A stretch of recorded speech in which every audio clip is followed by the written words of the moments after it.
বাৰিষা আহিলে ব্যস্ততা বাঢ়ে গহপুৰৰ নৈপৰীয়া এখন গাঁৱত গাঁওখনৰ লোকসকল দিনে নিশাই ব্যস্ত হৈ পৰে নাও নিৰ্মাণত ডুবিয়া নৈৰ প্ৰলয়ংকাৰী বানৰ বাবে অঞ্চলটোত আছে নাওৰ ব্যাপক চাহিদা সেইবাবে বাৰিষাত দৈনন্দিন প্ৰয়োজনৰ বাবে প্ৰত্যেক ঘৰ লোকে ব্যস্ত হয় নাও নিৰ্মাণত গহপুৰ হকুৰাত এতিয়া প্ৰতি ঘৰ লোক ব্যস্ত হৈ পৰিছে নাও নিৰ্মাণত আৰু এক প্ৰতিবেদন আগবঢ়াইছে এই সন্দৰ্ভত পৰশৈকিয়াৰ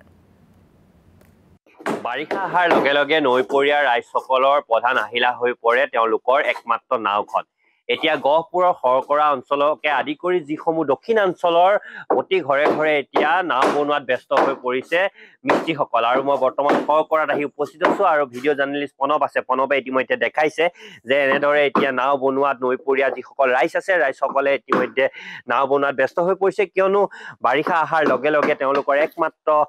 যাতায়াতৰ সঁজুলি হৈ পৰে নাওখন নহ'লেই তেওঁলোকৰ জীৱন নিৰ্বাহ কৰাৰ ক্ষেত্ৰত কিন্তু অসুবিধাৰ সন্মুখীন হয়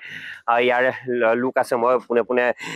আপোনাৰ লগত কথা পাতিব বিচাৰিছোঁ দেখা পোৱা গৈছে যে আপুনি নাও নিৰ্মাণ কৰি আছে ইয়াত কেনেধৰণৰ পানীৰে সমস্যা কৰে আপোনালোকক আৰু নাওখনে প্ৰধান আহিলা হৈ পৰে আপোনালোকৰ হয় আমাৰ পানী আহিলে আপোনাৰ ইয়াত বহুত সমস্যা হৈ পৰে গৰু ম'হ মানুহৰ পৰা ধৰি আদি আপোনাৰ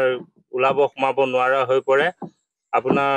বিনা নাও অবিহনে আমি একো কামেই কৰিব নোৱাৰোঁ আপোনাৰ ৰাস্তা পদূলি সকলোবিলাক ডুব যায়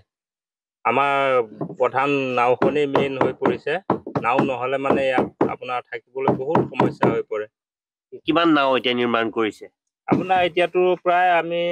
15-20খন নাও তৈয়াৰ কৰিলোঁ এতিয়া বৰ্তমান এখন তৈয়াৰ হৈ আছে আৰু আপোনাৰ বনাবলৈ অৰ্ডাৰ আছে আমি এইখন বনাই আকৌ বেলেগ ঠাইত বনামগৈ এই অঞ্চলত পানীয়ে প্লাবিত কৰি হয় হয় আপোনাৰ পানী হ'লে মানে ওলাবলৈ ৰাস্তা পদূলি নাইকিয়া নিচিনা হৈ যায় পৰশৈকিয়া আপোনাক এই মুহূৰ্তত ধন্যবাদ জ্ঞাপন কৰিছোঁ